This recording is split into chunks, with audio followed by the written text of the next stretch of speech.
তো আজকে আমরা একটা ডিজাইন অ্যানিমেশন দেখব। এটা মূলত একটা ইমেজ অ্যানিমেশন। এটাকে কার্সর অ্যানিমেশনও বলা হয়। তো এটা একটু দেইখা নেওয়া যাক এটা কিভাবে কাজ করতেছে। আমি অলরেডি একটা ডিজাইনের আরকি টেমপ্লেট বানায় রাখছি। তো আচ্ছা, এটা হচ্ছে এরকম কাজ করতেছে, অর্থাৎ ওয়াচগুলা হচ্ছে রোটেট হচ্ছে একটা অ্যানিমেশনের সাথে। তো আজকে আমরা এইটা বানানোর ট্রাই করব। এর জন্য যেটা করতে হবে আমাদের ৩ টা ইমেজ লাগবে। এটা আপনি গুগলে সার্চ করে পেয়ে যাবেন। তো এখন এই ইমেজগুলো দিয়ে অ্যানিমেশন বানানো শুরু করা যাক। ১ম এ দেখে নেই এগুলার সাইজ কত।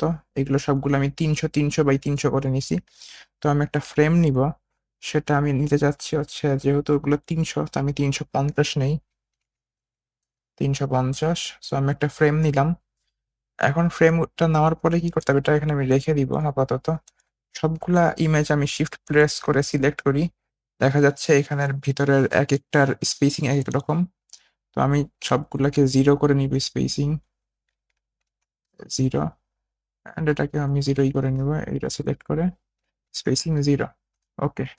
তো সবগুলার মাঝখানে স্পেসিং আমার 0 হয়ে গেল। এখন ফ্রেমটাকে আমি নিয়ে আসি।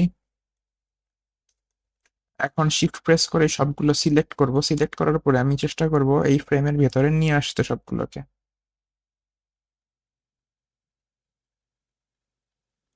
ওকে। তো সবগুলোকে নিয়ে আসছি, বাট সবগুলো কিন্তু এখনো ফ্রেমের ভিতরে না। এই যে ফ্রেম, এগুলো কিন্তু ফ্রেমের বাহিরে। তো আমি এইখান থেকে শিফট প্রেস করে সবগুলোকে সিলেক্ট করে ড্র্যাগ করে যদি ফ্রেমের ভিতরে ঢুকিয়ে দিই, তাহলে কিন্তু সবগুলো ভিতরে চলে আসবে। এখন দেখা যাক ফ্রেম। এটা খেয়াল রাখবেন, এখানে ক্লিপ কন্টেন্ট রাখতে হবে, ঠিক আছে? এখন আমি সবগুলো সিলেক্ট করি। ওকে। সবগুলো আমার ভিতরে রইছে এইটার। যা মূলত দেখা যাচ্ছে না ক্লিপ কন্টেন্ট থাকার কারণে। এখন এটাকে আমি একটু অ্যাডজাস্ট করি। ওকে, সেন্টারাইজ করে দিলাম। এখন আমি আবার চেক করব আমার স্পেসিং ঠিক আছে কিনা। স্পেসিং আগে 0 দেওয়া ছিল, এখন 2 হয়ে গেছে। সো এটাকে আমরা 0 করে নেই। ডান। সেকেন্ড আর থার্ড ইমেজ সিলেক্ট করে এটাও আমরা 0 করে দিব। ডান। তো মূলত আমাদের ১ম একটা জিনিস ক্রিয়েট হয়ে গেল। এটাকে আমরা কম্পোনেন্ট করে আমরা আগে বাড়বো। তার আগে আমি এখানে একটা জিনিস করে নেই। আমরা যেটা দেখছিলাম আরকি, এই যে এখানে যেটা দেখা যাচ্ছে এই অ্যানিমেশনটা নিচের, এটাও আমাদের করতে হবে। তো এখন আমরা প্রেস করে একটা ফ্রেম নেই। ওকে, ২৪ না, এটাকে দিব আমরা ২৮ আর হাইট দিব আমরা ৮। ডান। যেকোনো একটা কালার দেই, আপাতত ব্ল্যাক দেই। আর রেডিয়াসটা একটু বাড়িয়ে দিব। রেডিয়াস আমি ১৪ করে দিই। আচ্ছা, আরেকটু বাড়িয়ে দিই, ১৮। ওকে। তো এটা এখানে রাখলাম। এখন অল্ট প্রেস করে আরেকটা নিব অ্যান্ড এইটাকে আমি ৮ করে দিব। ওকে, ডান। এখন শিফট প্রেস করে সবগুলোকে সিলেক্ট করে শিফট অটো লেআউট অ্যাপ্লাই করলাম মিডলে, অ্যান্ড এর মাঝখানের গ্যাপ দিব আমি ৮। ওকে। তো এটাকে আমি একটু সেন্টারাইজ করে দিই। আচ্ছা, ৮ মনে হয় বেশি গ্যাপ হয়ে গেল। এটাকে আমি দিই ৪। ওকে, ডান। ওকে। এখন এইগুলোর কালার আমি চেঞ্জ করে দিব, এগুলোর কালার হালকা করে দিই।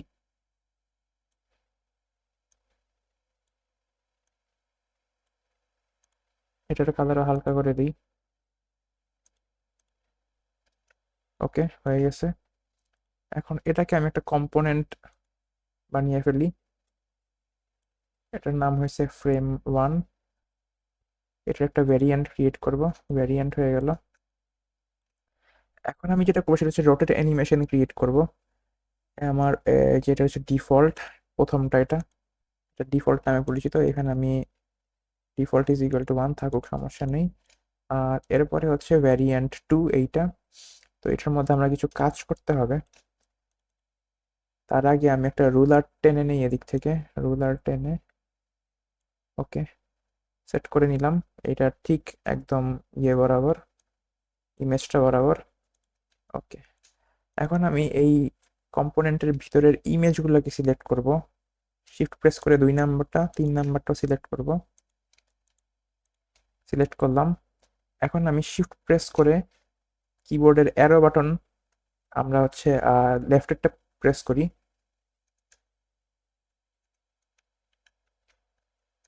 ওকে, তো আমরা অ্যাডজাস্ট করে নিলাম অ্যারো বাটন প্রেস করে। আর একটু লেফটে যাবে। ওকে, হয়ে গেল।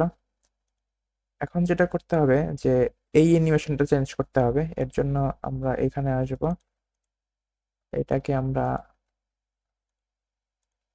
8 করে দিই, আর এটাকে আমরা 28 করে দিই, আর কালারও চেঞ্জ করে দিব, আর এটার কালার আমরা হালকা করে দিব। সো হয়ে গেল। এখন এইটার মধ্যে প্রেস করে, অর্থাৎ সেকেন্ড যে কম্পোনেন্ট সেটার মধ্যে প্রেস করে আমরা যদি এই প্লাস বাটনে ক্লিক করি তাহলে আরেকটা ভ্যারিয়েন্ট ক্রিয়েট হয়ে যাবে।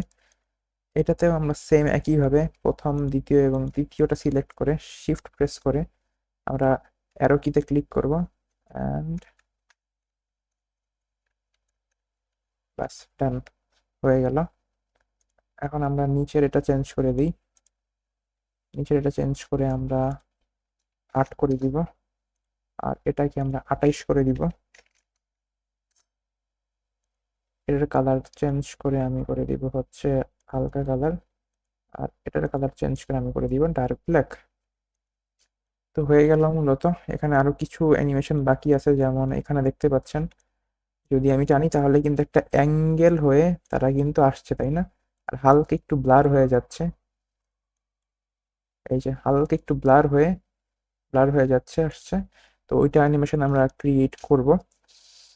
তার জন্য যেটা করতে হবে, আমরা প্রথমটা সিলেক্ট করব, প্রথমটা সিলেক্ট করে ইমেজ 1 ঠিক থাকবে, ইমেজে যে 2 আছে সেইটাকে আমরা -30 ডিগ্রি রোটেট করে দিই, -30 ডিগ্রি। ওকে, সেটা 30 ডিগ্রি রোটেট হয়ে গেল। আর এইটার যে অপাসিটিটা আছে ইমেজ 2 এর, এটাকে আমরা 20% করে দিই, 20%।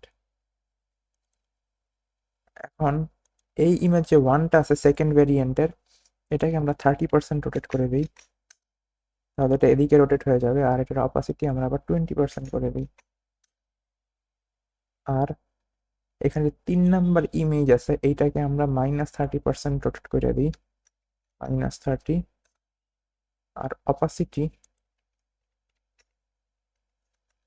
20%। একইভাবে থার্ড ভ্যারিয়েন্টে যাব, এইখানে যে সেকেন্ড ইমেজটা আছে সেটাকে আমরা 30% রোটেট করে দিব, অ্যান্ড এটার অপাসিটি 20% করে দিব। ওকে, ডান। এখন হচ্ছে আমরা প্রোটোটাইপ করব। প্রোটোটাইপে যাব, প্রোটোটাইপে যে আমরা এটা সিলেক্ট করব, সিলেক্ট করার পরে এটা দিয়ে দিব। এখন এখানে দিব অন ক্লিক না, আমরা দিব হচ্ছে after delay, after delay. Instant না দিয়ে আমরা স্মার্ট অ্যানিমেশন, ইজি আউট না দিলে আমরা হচ্ছে জেন্টাল দিব, and gentle 800 millisecond it's okay. বাকিগুলো আমরা সেমটা অ্যাপ্লাই করে দিই, after delay, gentle. Okay, so okay, হয়ে গেল। এখন আমরা একটা র্যান্ডম ফ্রেম নেই,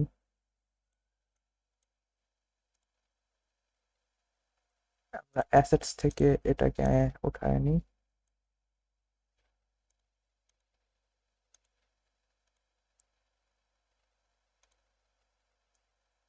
ওকে, এটা এখন একটা প্লে করি।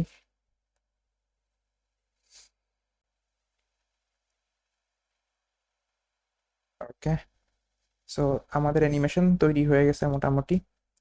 এখন আমি যেটা চাচ্ছি সেটা হচ্ছে যে এরকম অ্যানিমেশন হবে, বাট আমি আবার প্রথমটায় ফিরে যাব, তাই না? প্রথমটায় ফিরে যাওয়ার কিন্তু এখানে কোনো প্রসেস নাই, বাট আমি চাচ্ছি আমি আবার প্রথম ইমেজটায় ফিরে যাব। এর জন্য আমি এখানে রিভার্স অ্যানিমেশনও করতে পারি, বাট আমি সেটা করবো না, আমরা ড্র্যাগ অ্যানিমেশন ট্রাই করবো, নতুন একটা অ্যানিমেশন শিখবো আর কি প্রোটোটাইপিং দিয়ে। তো সেইটার করা যাক, তাহলে একসাথে দুইটা অ্যানিমেশন শেখা হয়ে যাবে। আমি লাস্ট ইমেজটা সিলেক্ট করে প্রথমটাই দিব, মানে সেকেন্ডটাই দিব। আর এখানে অন ক্লিককে করব on drag, smart animation, gentle. Okay, বাকিগুলো সব সেমই থাকবে। আবারও সেকেন্ড ইমেজ সিলেক্ট করে প্রথমটাই দিব, on drag smart animation gentle 800 millisecond. Okay, এখন যদি আমি প্লেটায় যাই, আমি কিন্তু ড্র্যাগও করতে পারতেছি, রাইট? ওকে, ডান। এখন আমরা এটা একটা একটা হচ্ছে ডিজাইনের মধ্যে বসিয়ে দেখি কেমন লাগে। তো ডিজাইনের মধ্যে বসানো যাক। আমি এখানে একটা ডিজাইন অলরেডি ক্রিয়েট করে রাখছিলাম, সেটার মধ্যে হচ্ছে আমরা এই অ্যানিমেশনটা বসিয়ে দিব। ডিজাইনে যাই, ওকে, ডান। এটা আমরা বসাইছি, এখানে আমরা কিছু টেক্সট অ্যাড করি। এটাকে আমরা একটু সেন্টারাইজ করে দিলাম।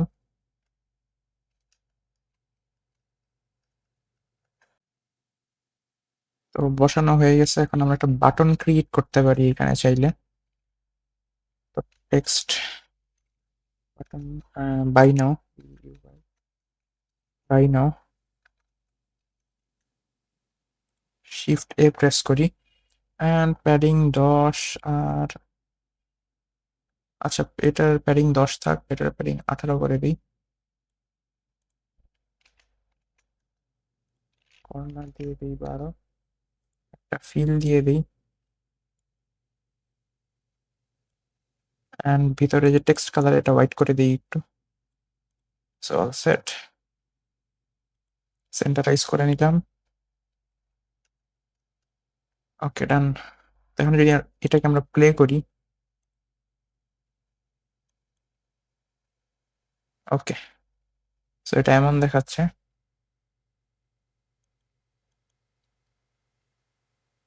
এটাকে আমরা ফুল স্ক্রিন করে নিতে পারি চাইলে। তো এইখানে যেটা মূলত হচ্ছে, প্রথমে যখন কেউ ওয়েবসাইটে ঢুকবে তখন হচ্ছে এই অ্যানিমেশনটা আফটার ডিলেতে কাজ করবে।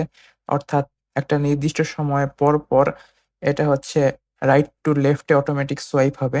বাট কেউ যদি আবার ১ম ইমেজটা দেখতে চায়, সেইজন্য তাকে স্ক্রল করে, মানে স্ক্রল না, এটা হচ্ছে আপনার ড্র্যাগ করে আগেরটায় আসতে হবে।